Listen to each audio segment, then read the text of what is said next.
السطر دي خلان ماهوش عيب ولا نقصان، هو سطر مكتوب بيد السلطان، يعلي يقدر اللي يتحمل الوجع بلا نكران. ويا سعد من قال يا رحمن ورفع يديه للسماء، خرج من البلاء نور كان مخفي في الدخان.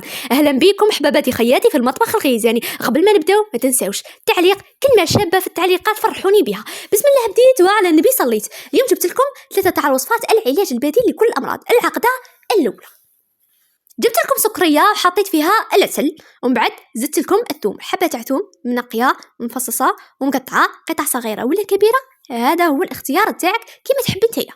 وبعد بديت نحط فيها كيما راكي تشوفي غير بشويه غير بشويه غير بشويه. ومن بعد جبت العسل غطيتها بالعسل تيتغطى كاع الثوم. من بعد نقول لكم فواش مليح هادو العقدات، المهم دروك انتي تبعي معايا الوصفه. غطيتها بالعسل وتجيب هذاك المغرف ونبدا نخلط ونغمس هذاك الثوم في العسل غير بشويه، وما تصيريش بزاف على السكريه ملاش حابين تتكسر، غير بشويه. وهذه هي نهايه العقده تاعنا الاولى. غطيتها بالبلع تاع السكريه وراكي تشوفي فيها. نروح انايا للعقده تاعي الزوجه. العقده تاعنا الزوجه جبت لكم ساندويتش. الساندويتش هذا حطيته في الكاس، تحبي تحطيه في السكريه. اللي ما تعرفش الساندويتش وين جاي يتباع في محل التوابل، قولي له غير ساندويتش يعرف. بعد نسكب انا فوقها العسل كيما درت في الوصفه الاولى. ديري الكميه انت اللي تحبيها في العسل،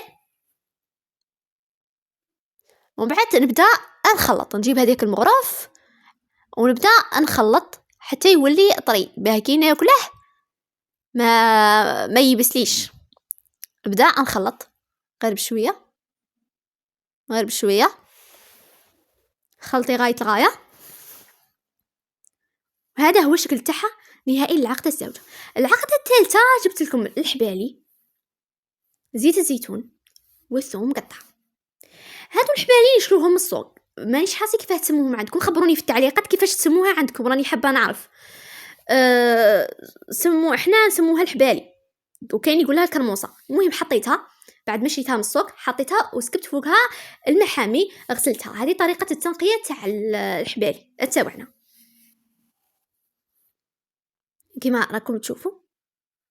نحكهم مع بعضهم ومن بعد نصفيهم الماء ونحطهم في الكسكاس وحده ورا اختها، وغير بشويه بالك تطيحي وحده. وهذا هو الشكل تاعها النهائي بعد ما غسلتها كيما راهي في الكسكاس. نروح نحطها فوق القدره باه تتفور لنا. نغطيها بالصاشيه ونحط فوقها البلاع بالحرايه ونقعد نقرع لها. نجيب هذيك الكتانه، انا نعيط لها الغلاقه، نغلق بها. قولوا لي تاني كيفاش تسموها باللهجه تاعكم، اسكو سموها غلاقه كيما احنا؟ وهذا هو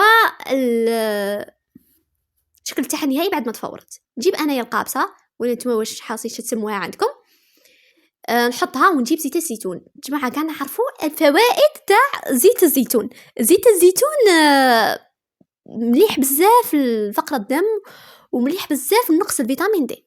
رحت انا جبت القابصه الزوجه اللي ما راهيش فاهمه اش راني ندير. الطريقه الاولى اللي شفتيها زيت الزيتون مع الحبالي، هذيك لولادي خاطر هما ما يحبوش الثوم. الطريقه الزوجه درت فيها الثوم صحيح. جبت انايا الثوم وجبت زيت الزيتون وبعد حطيت فوقها الحبالي كيما راكي تشوفي. زيت الزيتون خاطرش انا نحب الثوم والثوم تاعه مذكور، الصوالح اللي مذكورين في القران كاع نجربوه.